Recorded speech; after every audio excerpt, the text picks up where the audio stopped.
అధ్యక్ష ఈ సబ్జెక్ట్ మీద శ్రావణ్ గారు, రాజు గారు, నరేంద్ర గారు, సాంసరావు గారు మాట్లాడటం జరిగింది అధ్యక్ష. వాళ్ళు మాట్లాడటం కాదు, గౌరవ సభ్యుల మనోభావాలన్నీ వాళ్ళు చెప్తాం జరిగింది. ప్రధానంగా నరేంద్ర గారు అడిగారు, శ్రావణ్ గారు కూడా అడిగారు, సాంసరావు గారు కూడా అడిగారు అధ్యక్ష. తప్పనిసరిగా నాడు నేడు పైన ఒక ఎంక్వైరీ ప్రభుత్వం వేస్తుంది, అంటే ఎలాంటి సందేహం లేదు.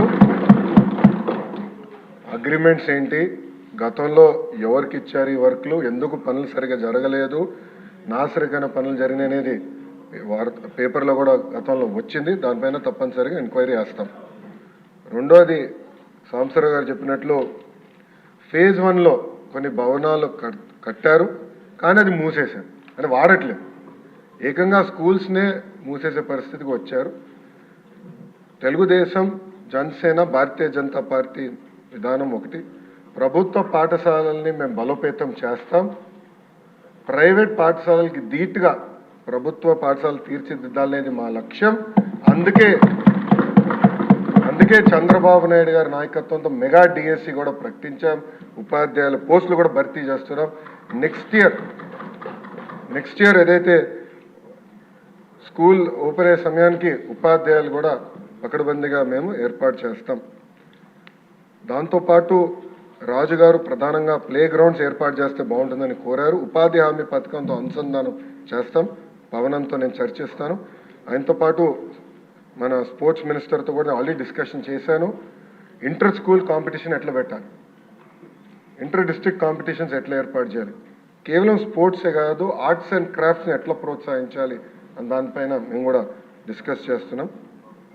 సాంసర్ గారు అన్నట్లు ఉపాధ్యాయుల్ని కూడా పెద్ద ఎత్తున హెరాస్మెంట్ జరిగింది.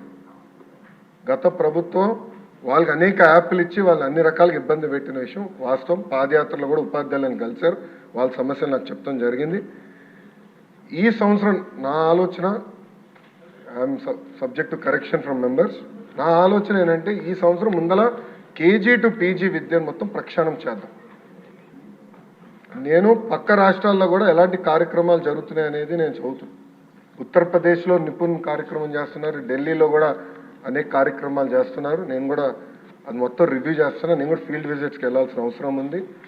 ఒక పక్కన విద్యార్థుల కోసం మనం డబ్బులు ఖర్చు పెడుతున్నాం, మిడ్ డే మీల్స్ కార్యక్రమాలు ఇస్తున్నాం, ఇన్ఫ్రాస్ట్రక్చర్ ఇంప్రూవ్ చేస్తున్నాం, కానీ లెర్నింగ్ అవుట్కమ్స్ ఏంటి? ఎందుకంటే మంగళగిరిలో కూడా నేను ఉపాధ్యాయులను కలిసినప్పుడు వాళ్ళు అదే అడిగారు, 6వ తరగతి వరకు మీరు ఏం నేర్పించకుండా మాకు తోసేసి మంచి మార్కులు రావాలంటే ఎట్లా వస్తాయి? సో లెర్నింగ్ అవుట్కమ్స్ ఎట్లా మెజర్ చేయాలి అని దానిపైన కూడా మేము చర్చిస్తున్నాం. కేజీ టు పీజీ నేను పాదయాత్రలు కూడా చెప్పాను, కరికులంని బలోపేతం చేయాలి, రీవర్క్ చేయాల్సిన అవసరం ఉంది. అది చేసే ముందర పక్క రాష్ట్రాల్లో ఏం జరుగుతుందో కూడా నేను చూస్తున్నాను అధ్యక్ష. దానివల్ల వాళ్ళకి వచ్చిన అవుట్కమ్స్ ఏంటి అనేది మేము చదువుతున్నాం. ఆ మొత్తం రోడ్ మ్యాప్ ప్రిపేర్ చేసి సంఘాలతో కూడా మేము చర్చించి అందరు బయ్యన్ అయిన తర్వాత ఆ రోడ్ మ్యాప్ ప్రజల ముందర పెట్టాలనేది నా లక్ష్యం.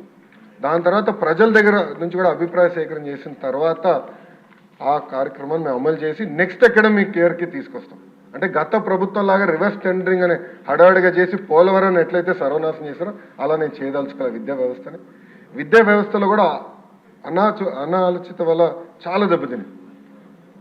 సిబిఎస్ఈ కరికులం అన్నారు, కొన్ని స్కూల్స్ ఏమో CBSE curriculum with CBSE examination అన్నారు, మళ్ళీ మధ్యలో ఐబీ అన్నారు, తర్వాత టోఫెల్ అన్నారు, డిక్షనరీ అన్నారు. అంటే కొంచెం గందరగోళంగా ఉంది. ఇది మొత్తం కొంచెం స్ట్రీమ్లైన్ చేయాల్సిన అవసరం ఉంది. ఎందుకంటే మన పిల్లల భవిష్యత్తు దీనిపైన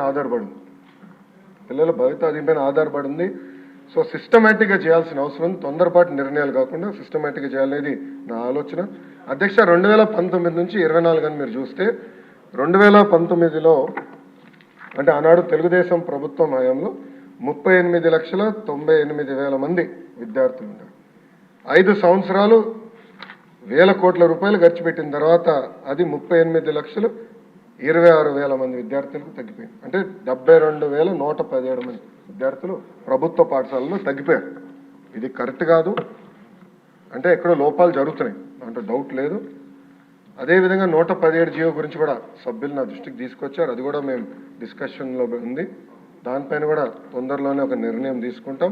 కానీ ఎన్డీఏ ప్రభుత్వ ఆలోచన వెరీ క్లియర్, ఉపాధ్యాయులు నియమిస్తాం, ఆగిపోయిన పనులు పూర్తి చేస్తాం, జరిగిన పనులపైన తప్పనిసరిగా ఎంక్వైరీ చేస్తాం.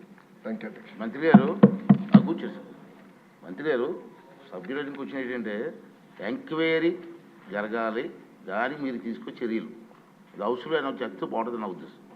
అధ్యక్ష, గౌరవ సభ్యులు ఎంక్వైరీ కోరారు అధ్యక్ష, తప్పనిసరిగా ఎంక్వైరీ చేస్తాం అధ్యక్ష. దాని తర్వాత నెక్స్ట్ సెషన్ అంటే ఎంక్వైరీ నివేదిక వచ్చిన తర్వాత నెక్స్ట్ సెషన్లో నేను టేబుల్ చేస్తాను. Okay, thank you. లేదు శ్రావణ్ ప్లీజ్, శ్రావణ్ గారు ఒక్క క్వశ్చన్కి ప్లీజ్ వినండి. ఒక్క క్వశ్చన్కి 37 minutes అయింది అంతే.